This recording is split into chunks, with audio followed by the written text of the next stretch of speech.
It looks like we cursed Zvezda. Svenner and Shaska play another classic, and there's a whole lot more to come this week in EuroLeague. It's all ahead on Sweet 16. Tune in. Hello and welcome to the 12th episode of Sweet 16, an open look on EuroLeague basketball. Yes, we're here. Yes, it's kind of been strange for the Zvezda fans, but there's a lot to talk about this week. But first, hi Emmett, hi Aris, how are you guys for this great episode?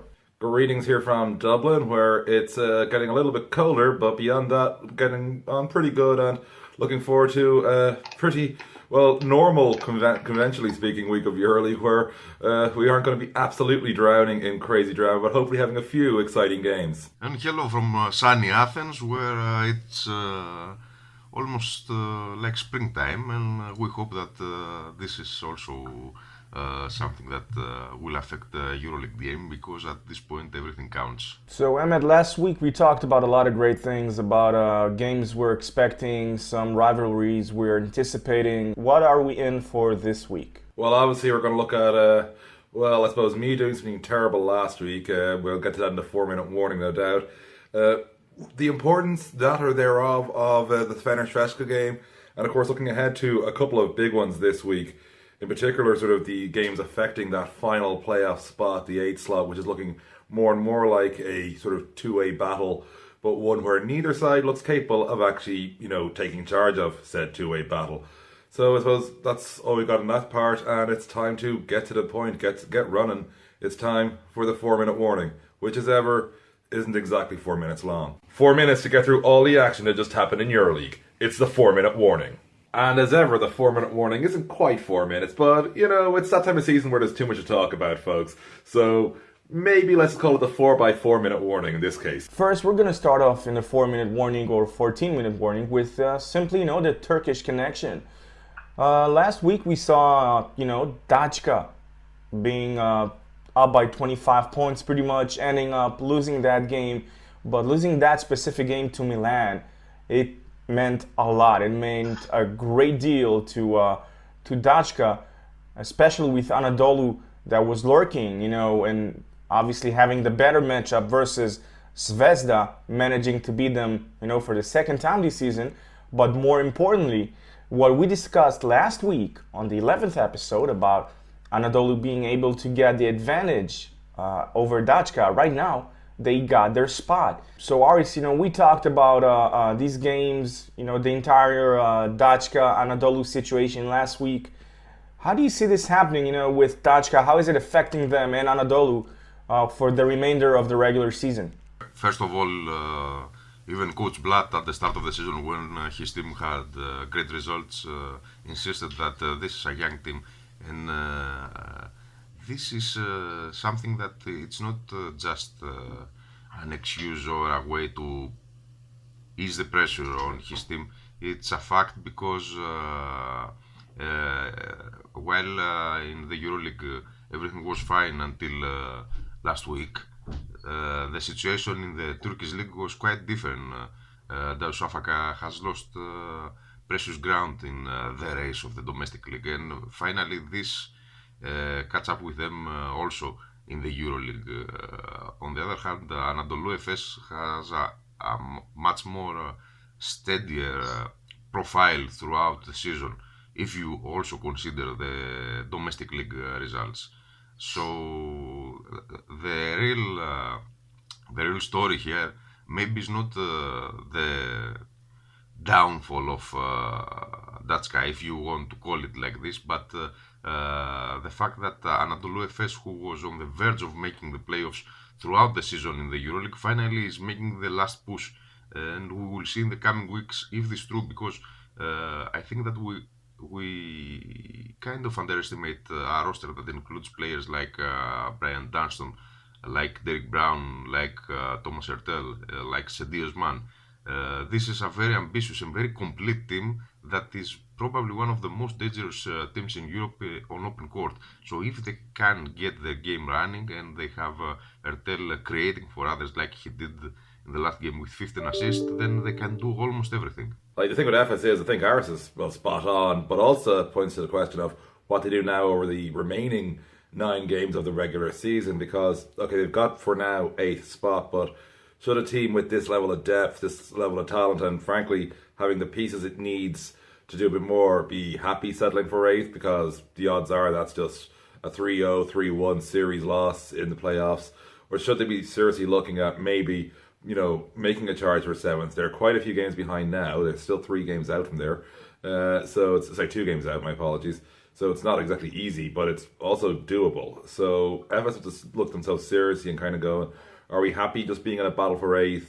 Or can we actually kick on here and get the kind of big results aside of our roster's talent should be looking out for? Emmett, I want to address another thing. Last show you said something about going with Zvezda. Anything you want to say to their fans about what you've done, maybe? Oh yes, that. Hi Dusan, hi everybody. Sorry, like I said, I always pick based on who I actually think will win. It just happened that across most of those Zvezda 7 straight wins, I thought you weren't going to win. Last week, of course, there were some injury issues, and also the matchup, as it turned out, really did favour FS on the court as well. On top of that, so that definitely hindered Zvezda in that game. But yeah, I'm not sure I'm going to be allowed into Belgrade anytime soon if I keep on picking Zvezda to win. Okay, so no worries, but let's get this straight though for real this time. First, Anadolu probably has the best matchup for against Zvezda.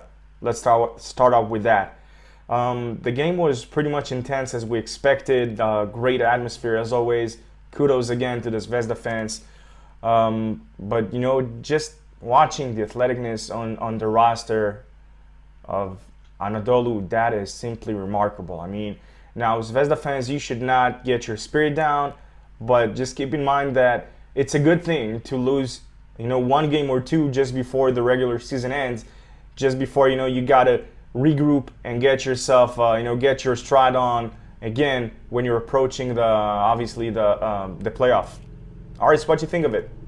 Well, I believe that Zvezda has already made more than expected so far in the season, and they are still only starting. Losing a game after 7 straight weeks, wins in this new EuroLeague format is probably nothing. Zvezda has the most solid unit and the best home crowd there is in the league, and that will keep them in the playoffs. I don't see them losing for any kind of reason that much of a ground and being out. The question for Zvezda is what they will do in the playoffs. At this point, maybe I'm running ahead and nothing is guaranteed yet, but the way the team is playing, I believe that this is the main question, and the fact that in the previous game we have seen for the first time a problem in the playmaking of the team, with Nate Walter not being able to deliver what Jovic usually does.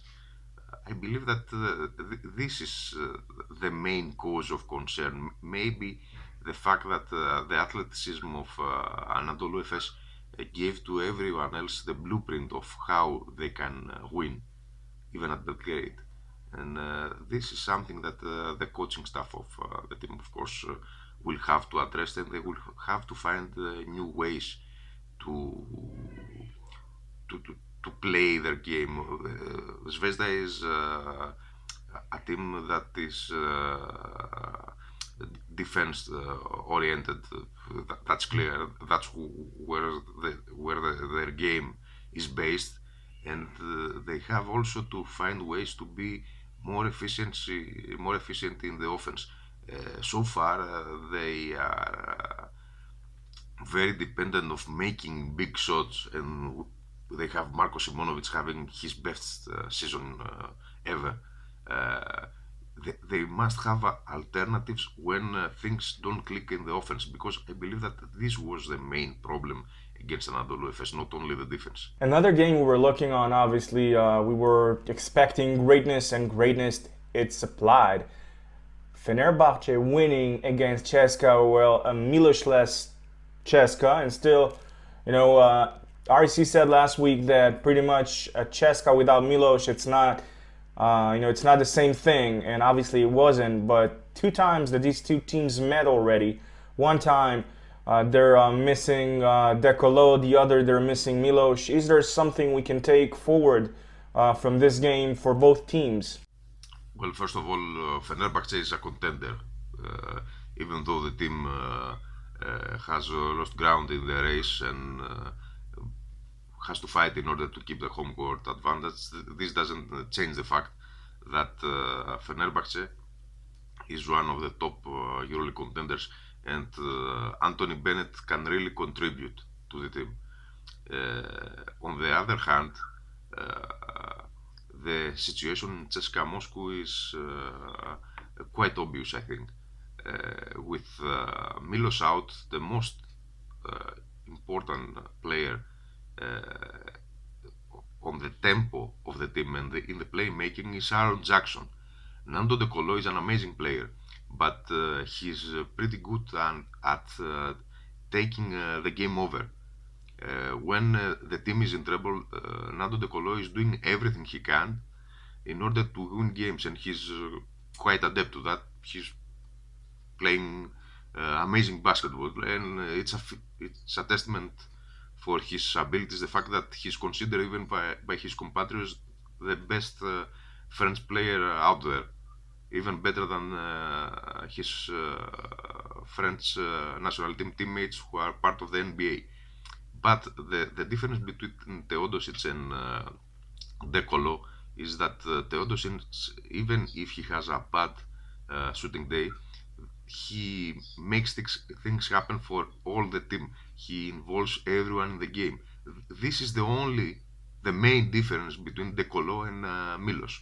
Milos is working for every other player in the team, while De Colo is working for the team, but he can get involved as much the rest of his teammates.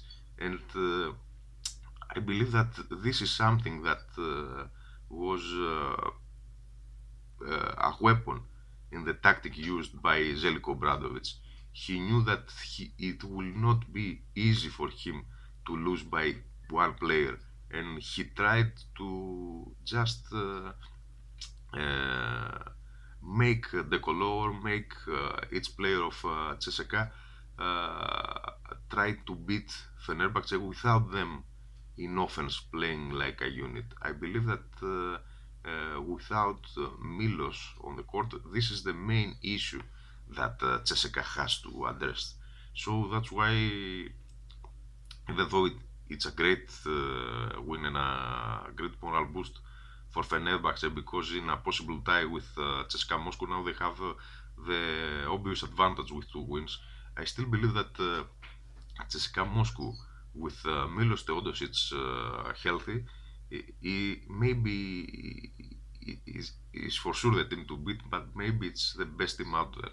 So the main question for CSKA Moscow is that they have to keep Milos healthy and ready for the games that really count. Yeah, and just to chime in there, like, you look at sort of the importance of the win for Fener, because, like, in terms of looking ahead, this particular matchup later on at the meet in the Final Four, the lack of Milos means it's hard to read all that much.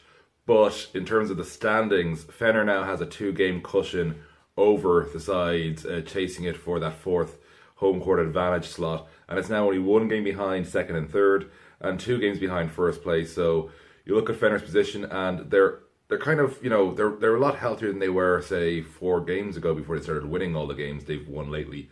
And that's, exactly what Zoc needs. He's got the side back playing what he wants. They aren't always, finesse and class. Like, sometimes they got to grit it out, but, they are getting the results, they're getting the W's, and this is a big one for them. Again, it was sort of a bigger win for Fener than it was a loss for CSKA, because CSKA is still 2nd. They're still pretty healthy, like 15 and 6. You can't really complain about that. But again, I suppose the bigger question is, like, CSKA minus Milos does seem to be an even bigger drop from what we expect from CSKA then it is, and it would be, and that, that's not trying to reduce the role of Milos Teodosic. He's one of the greatest players in Europe right now, without question. But Cheska's whole thing has been their depth, especially in the backcourt. But they look like they have trouble actually, doing playmaking minus Milos, and that should be a concern, Moshe. I agree about it, and I think that, just to sum things up, the post Milos era for Cheska could prove to be problematic depending on the guy they're going to bring. That's first, but we should really look at what happened in the standings, because as we said before, it's kind of a big message that the reigning champs are not even able to finish the regular season as the number one seed. It's that's bad for them, I think, and it's going to maybe have some sort of effect, and not for Cheska but the other teams that are going to face them on their way to the Final Four. So things just might get a bit tougher for Cheska, but I'm not particularly worried for them, especially for the great team they have and the roster, and of course the coach. I really like Itoudis. But that was Cheska and Fener. At the same time, guys, even though these two teams play great, we've seen Baskonia this year, and they've opened strong. They looked great, but last couple of games they are looking not as good, and especially losing Toko Shenglier, it's kind of beginning to take its toll. A lot of guys are not stepping. I don't want to say stepping up, but they just can't seem to get a so much needed win. Well, to start off in this one, like, we're seeing Baskonia do a lot of what they did last year, which was to take the ACB a bit lighter than EuroLeague in terms of sort of the minutes and approach they take with their top players. Like, the ACB for them is make the playoffs, get into a winnable first round playoff situation, and not going all out for top 2 or top 3 spot in ACB. What we're seeing though from them in EuroLeague is obviously that's their primary target competition. That's the one where making the playoffs is the bare minimum. And 12-9 is not exactly terrible, but obviously it wasn't 12-9 a few weeks ago. They have hit a rough patch, but I think it was inevitable at one point this season that Baskonia would have a point in the year where they had a few rough games back to back. Like I said earlier in one of our earlier episodes, Moshe, that you're going to see the odd game where Baskonia just, they don't look like the team we know. They don't look like the team we expect to be putting up results. You're going to have a couple of really horrible ones.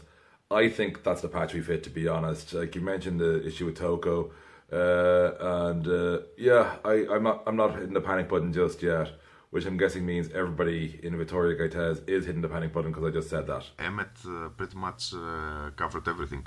What I want to add in terms of Baskonia is that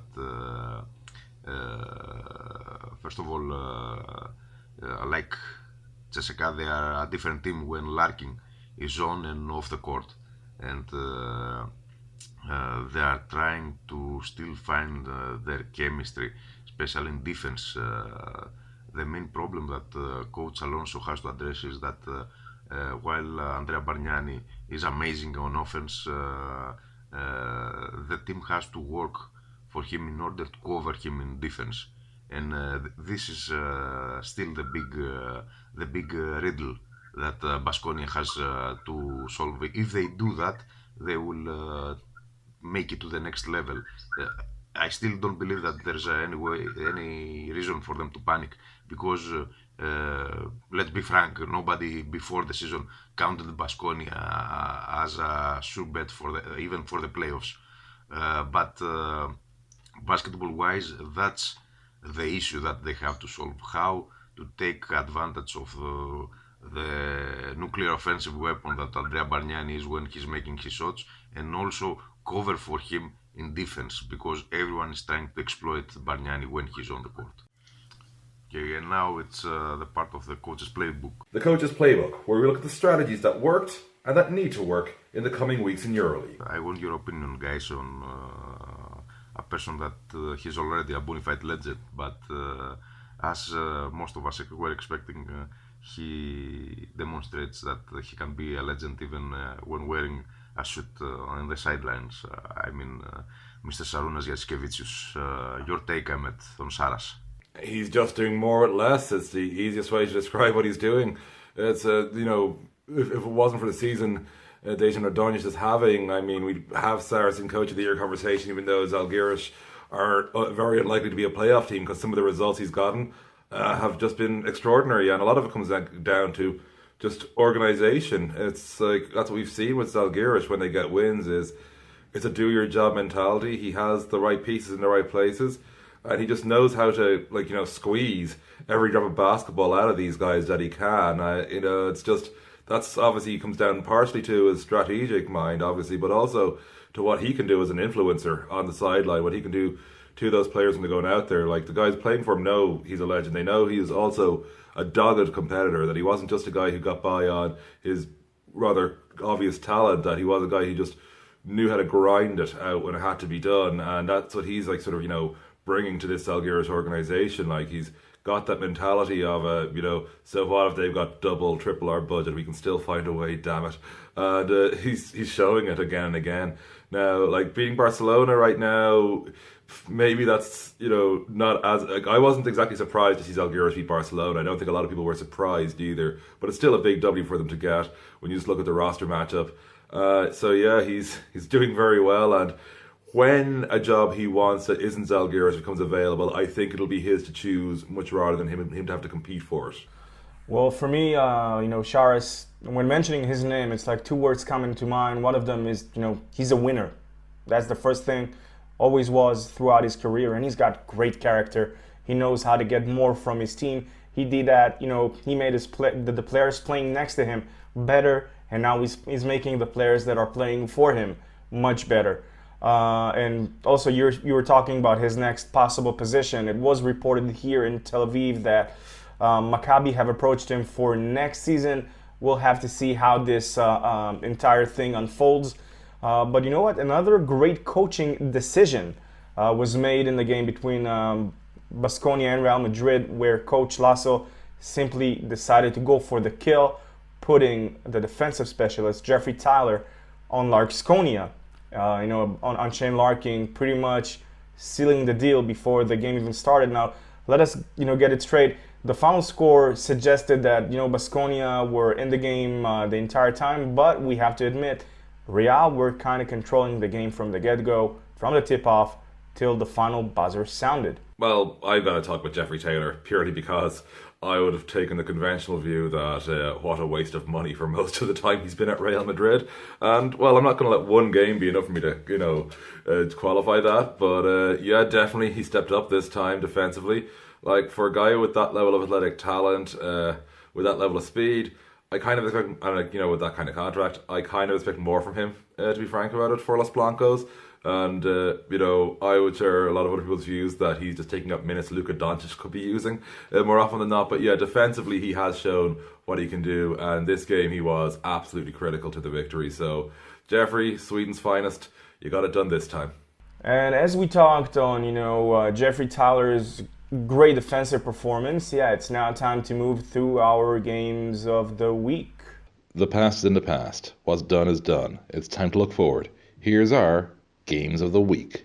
The first game we're gonna discuss is CSKA Zvezda. Now I know, Zvezda are not coming as the favorites, more likely the underdog.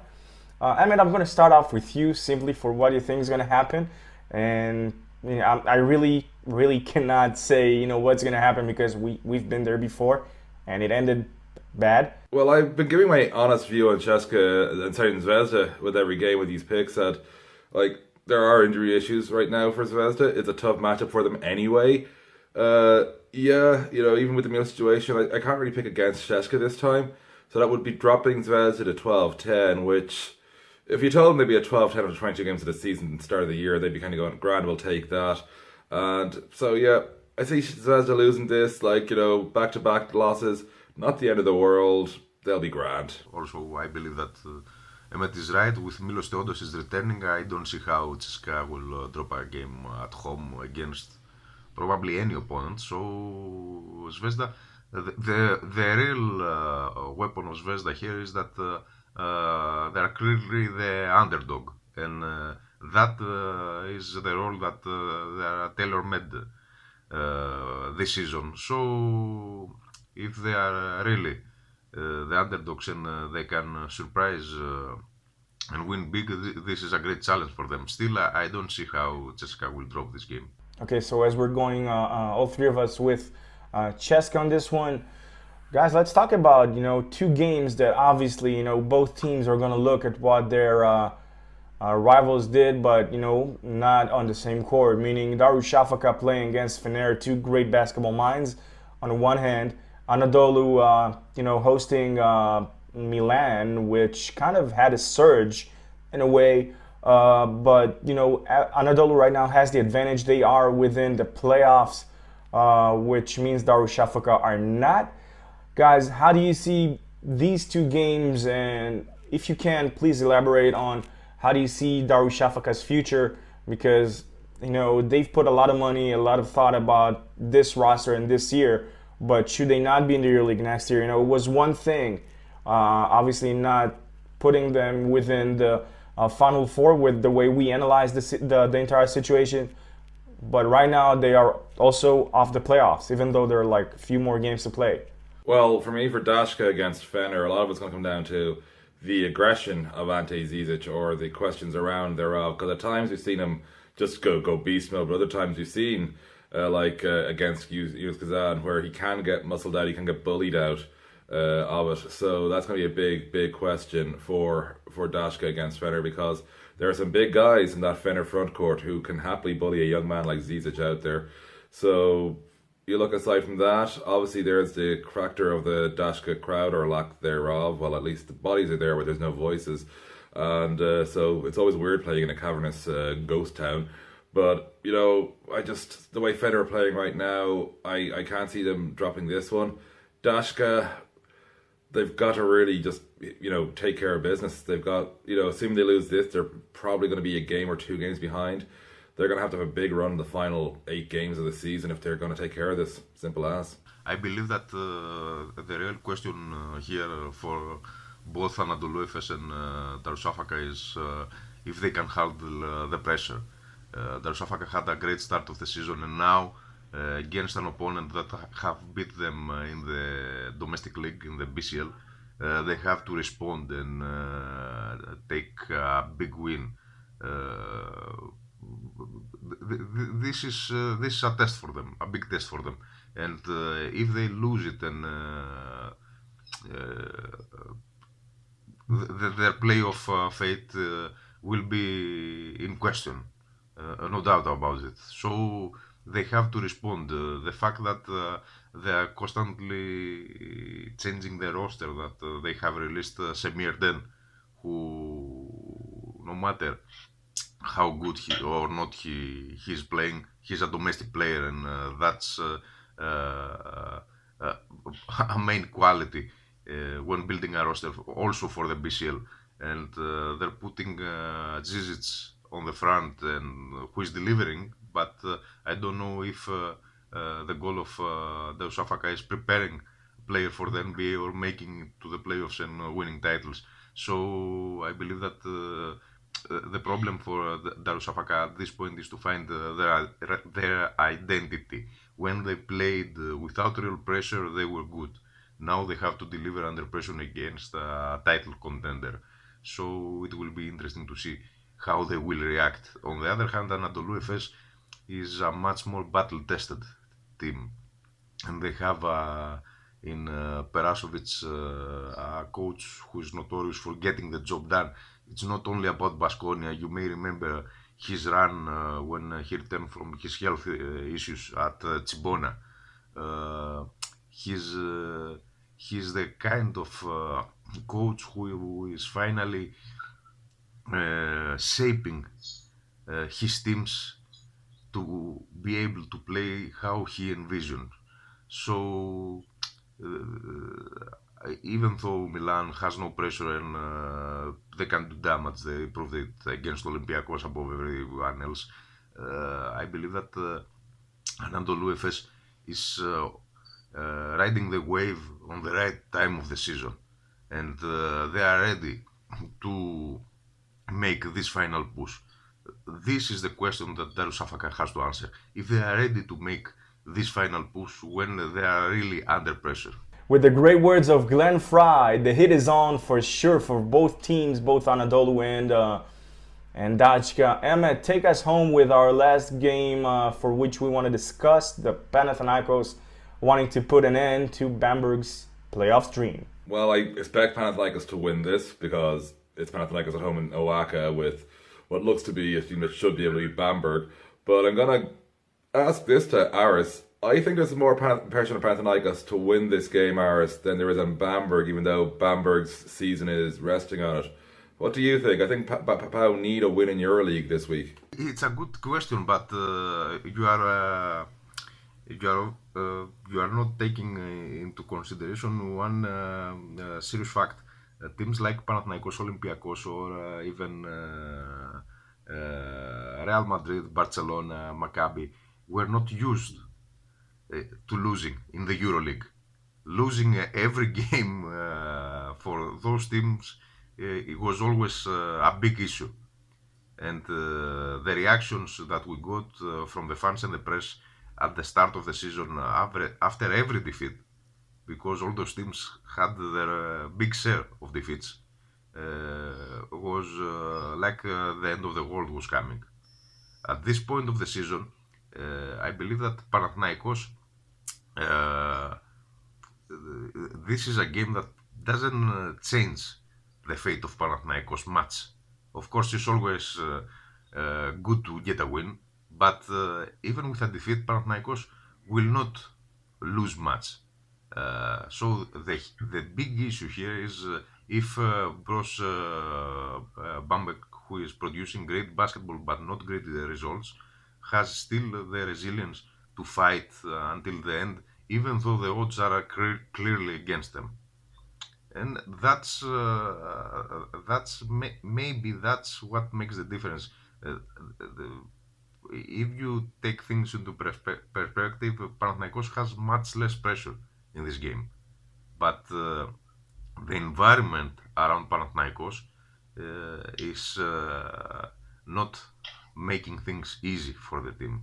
So it's obvious that Panathinaikos is obliged in the mind of the fans to win this kind of games against teams that are out of the playoffs.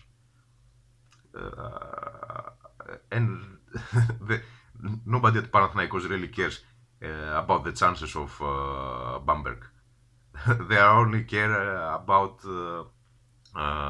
making it to the playoffs in the highest possible seed, and also there's a nice subplot in the making with Panathinaikos and Olympiacos maybe meeting in the playoffs. So this is what they will be looking at this week. And speaking basketball-wise, Panathinaikos has to find a solution on the court about the way that Nick Kalathis is playing. Nick Kalathis at times seems exhausted because he's the only real playmaker of the team, and also he's on a slump. Without Kalathis making things happen for the rest of the team, Panathinaikos is playing a brand of basketball that is not used for the team, being dependent on the one-on-one abilities of his players like Mike James or Chris Singleton. And on the other hand, they are still waiting from Alessandro Gentile to produce, and they are giving him constantly time in order to take advantage of him, to get him into a rhythm. So there are many subplots around, but the point remains that Panathinaikos at home is obliged to win, even though in this particular situation, in the big picture, a defeat by Bros Bamberg may not mean much. For me, it's more of a Mike James thing because, you know, with his abilities and the way he's been playing as of late, and with the roster that Bamberg has, I seriously, with all the respect to the entire roster they have, I don't see anyone who can stop Mike James. Not when we're talking his athleticness, not when we're talking the way that he slashes, the speed that he has, the explosiveness that he possesses. It's, you know, I think that for him, this game, you know, he can take this game upon himself and make all the difference. And I think that's what Pau needs, like you said it, Aris, because they really have to find a solution to what happens when their main floor general is simply absent, especially because he's the only one they have. Yeah, so we're all going with Panathinaikos here, but we all are a bit wary on him, I think is what we're roughly saying here. And that pretty much brings us to the end of the show. So it's an interesting week ahead in EuroLeague, that's for sure. I don't think anyone can deny that. The clashes we have, the matches we have, and the implications definitely are interesting. Now, whether it delivers in the court waits to be seen. We're obviously confident. And from Dublin here, that's all. As always, you can find me on ballineurope.com, at BIE_basketball on Twitter, and Facebook.com/ballineurope. And Moshe, Aris, where can we find you guys? You can follow me also on Twitter, my handle are Barkas, and also on Facebook, and of course you can try and read our stuff at EuroHoops and follow our social media channels. You can find me at MosesB1 and I am Team Scout on Twitter. Besides that, teamscout.net and Team Scout on Facebook. And as always, we're available to watch on EuroHoops TV if you want to watch us on YouTube, or just listen to us on SoundCloud, as well as iTunes. We'll always be there as long as they let us.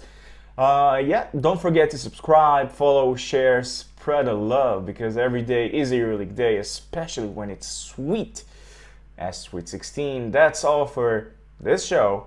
Till next time. Sweet 16, an open look on EuroLeague basketball. Covering 16 EuroLeague teams. Gonna be sweet. Sweet 16.